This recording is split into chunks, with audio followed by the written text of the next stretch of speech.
What's going on, guys? So today we are going to be tackling how to figure out a voltage draw, in this case using one of these guys on your vehicle. It could be your classic vehicle, or it could be, same technique could be used in any of your modern cars as well. So I'll show you how to do this quick and easy, and all you need is a $5 to $10 multimeter.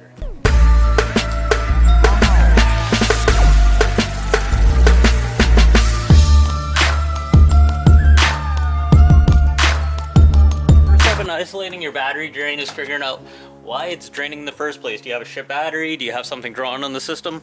Easy way is disconnect your battery. I've got a quick disconnect. My battery is draining like after a day pretty easy, right to zero. So what I'll do, we'll take it off, leave it unhooked, and then leave your battery as that after a day. Hook it back up and see if it holds its charge. That'll prove that whether the battery is good or whether you have a draw on the system. In this case, I've done that for a couple days. The battery holds its voltage when it's unhooked, but when it's hooked up to the terminal, it seems to die out pretty quickly. So with a multimeter in place, checking our battery voltage, we're going to make sure that it has 12 volts before we even start this. So 12 volts is what we're looking at here. And what's happening is when a battery is getting drawn, when the voltage drops, it's because amperage is being drawn from somewhere. So in this case, we're going to be checking the amperage. Amperage bridges two poles together, so you never ever want to go positive or negative. You could do from positive to positive inline, or go negative to negative inline. So we'll go negative to negative inline and see what type of draw that we have amp-wise. To do that, make sure you switch your voltmeter to the amp scale, and also make sure you move on the bottom here to the amp scale. So now make sure you don't hook these positive to negative, just positive, positive, negative, negative, or else you'll cross them. So same thing as taking a wrench and arcing two cables out. You don't want to do that. So with our two leads, with our negative disconnected, we're going to put one here and one on there. So with our amp meter hooked up in line, we see that we have 5 amps drawing on the system. It should be, minimum should be 0.05, so we're drawing a whole lot of amperage. Rough rule of thumb you could see is like a small bulb, like a turn signal bulb, taillight bulb, that should be equivalent to 1 amp. So for 5 amps right now, it's equivalent of having around 5 lights on the vehicle. So this would draw pretty quick. Around the vehicle, I already got a door light on, dome light on, C-pillar light on. So those are all going to add up to amperage draw. So we'll what we'll do is we'll hit the switch here, and so what we'll do, we'll temporarily disable that switch for the time being while we test. Just a good old Home Depot paint stick should do the job. Yep, so the lights are out now. With our lights blocked off, we still have 2.8 amps, which is still way too high.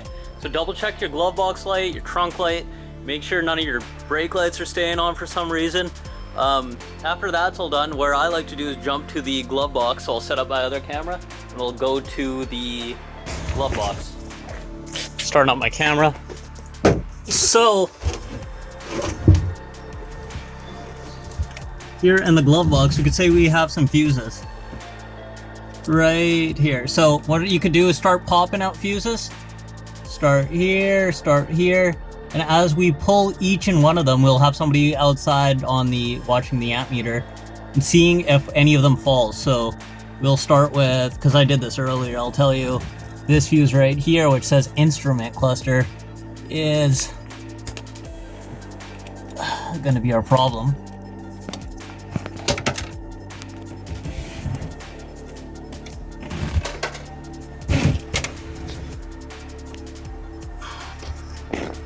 So as you can see, we got some amp drop.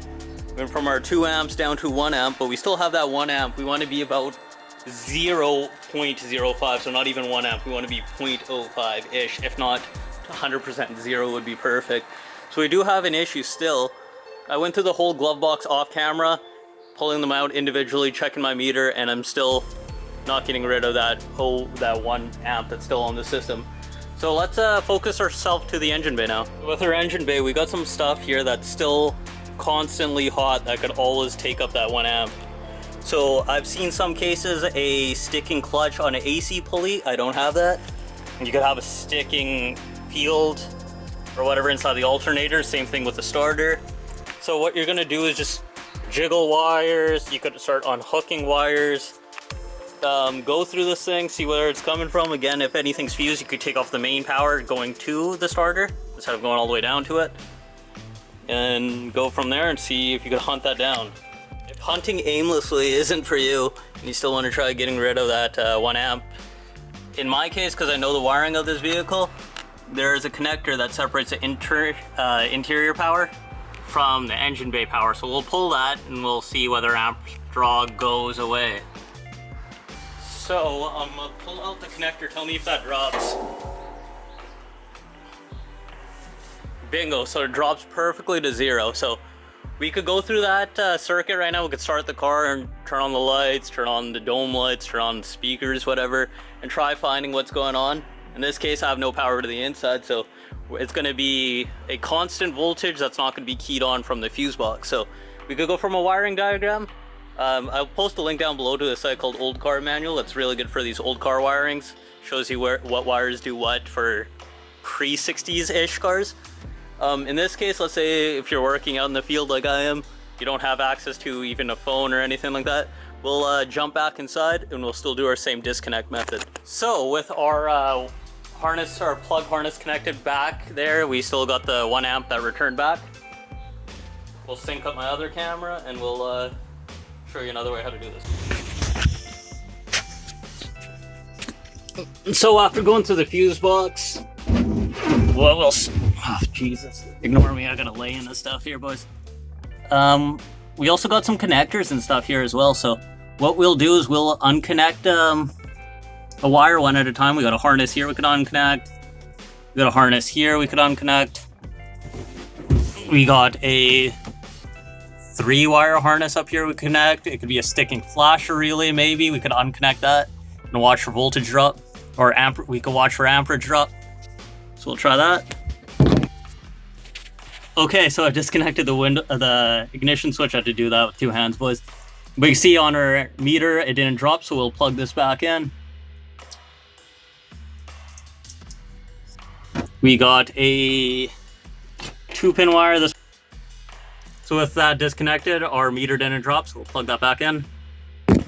Our 3-wire one up here, we'll disconnect that. So with that disconnected, we see our amperage dropped all the way down to 0. So in whatever that 3 wires is, we could see that that's causing our problem. If we're on the field, we could start the car now and see if that has anything to do with anything. Go over your blinkers, make sure the engine runs. If that's all good and dandy, you can figure that shit out later down the road. But in this case, we want to get everything all wrapped up, figure out what the problem is. So I'll pull up a wiring diagram. Alright guys, I'm an idiot for doing this, but when I unplugged that 3-wire harness, I realized that my gas gauge didn't work. I looked up at a diagram. The gas gauge and the rear tail lights and a ground are all connected on that one. So I plugged it back in, realized gas gauge works on and off, but when I went to the back of the car, it was hard to see because it was daylight, but the tail lights were staying on. So what was happening was the 12 volts, the direct battery 12 volts that goes to the light switch was crossing and it was going into the tail light circuit. That's why we couldn't figure it out. What surprised me is that wire isn't fused, so when we pulled out our fuses, we couldn't find the problem. So walking around the car, I realized that the tail lights were on. It was a little bit hard to see with it being light outside, but when it got darker, I was able to see, hey, the tail lights are staying illuminated. So what I ended up doing was taking the switch apart, cleaning it up. I did that off camera, and it works fine right now. I actually went back and noticed, again, the secret here is to do this at night. With that first fuse that we pulled out, the one that said instrument cluster, I also noticed that the glove box light was on. Notice how I said the glove box throughout this whole video and I never looked into the glove box. So the glove box light was staying on. There was a little issue with the switch, just kind of fixed it, adjusted it, and then bang, the glove box light turns off. So moral of the story, exactly what I said in the beginning. It's probably an interior light or a light staying on. In this case, it was 2 lights staying on. So the tail lights were staying on because they're being crossed in the headlight switch. And the glove box light was staying on. That was the first draw that we found when we pulled the fuses out. And that was fixed just by adjusting the little switch when we closed the door. And when we closed the door, we could see that the light turned off. So that's all it was. So now I got a battery that stays charged, holds its charge. and it's able to turn over the big old 390. So, not much of a conclusion today, but hey, we got one thing checked off the car. And with that being said, leave a like if you like this. Leave a comment down below if you got any other questions regarding this. And yeah, thanks for watching. Stay subscribed, stay tuned. See ya.